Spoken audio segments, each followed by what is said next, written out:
Hello friends, स्वागत है आपका। मैं आपकी दोस्त हरितिमा। आज मैं आपको ये जो दहेज से लोग परहेज कर रहे हैं ना, किस टाइप का परहेज कर रहे हैं और क्या है, इसी से संबंधित एक दिलचस्प किस्सा सुनाने जा रही हूँ। देखिए, दहेज लेना और देना दोनों ही अपराध माना जाता है। कुछ लोग समाज में कूल दिखने के लिए दहेज से परहेज भी करते हैं, लेकिन देखने में आ रहा है कि लोगों की दहेज लेने की जो मानसिकता है ना, वो नहीं बदली है। हाँ, तरीके बदल गए हैं। तो चलिए एक छोटा सा किस्सा सुनाती हूँ।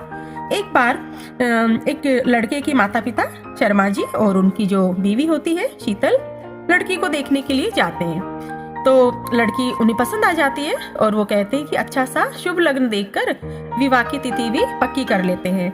तो जो लड़की की माँ होती है शैलजा, वो बोलती है किंतु बहन जी एक बार, तो वो बीच में उसकी बात को काट के शीतल बोलती है किंतु परंतु कुछ नहीं, आप तो बस विवाह की तैयारी कीजिए। शीतल ने पूरी तरीके से उनकी बात सुनी नहीं और बीच में उनकी बात को काट दिया।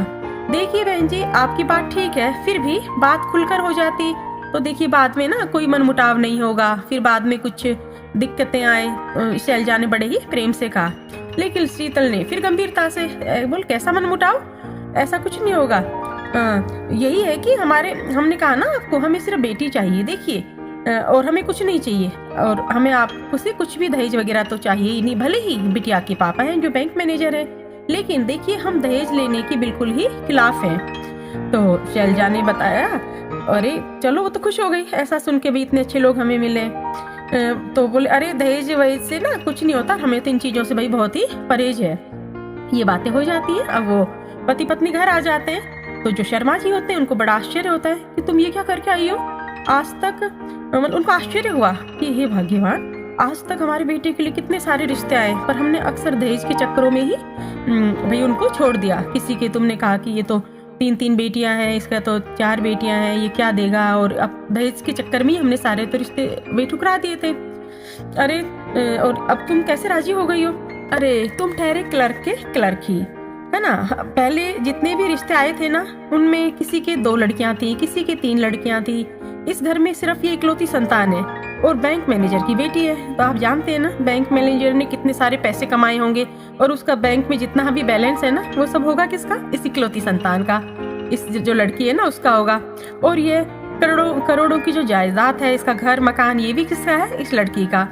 तो आप समझ गए ना मैंने क्यों राजी हो गई इस रिश्ते के लिए। तो ये सुन के शर्मा जी मुस्कुराने लगे और अपनी बीवी के दिमाग की तारीफ करने लगे कि वाह भाग्यवान, क्या दिमाग पाया है तुमने। तो कहने का मतलब है कि हंसी की बात नहीं है, ऐसा देखने में आ रहा है समाज में।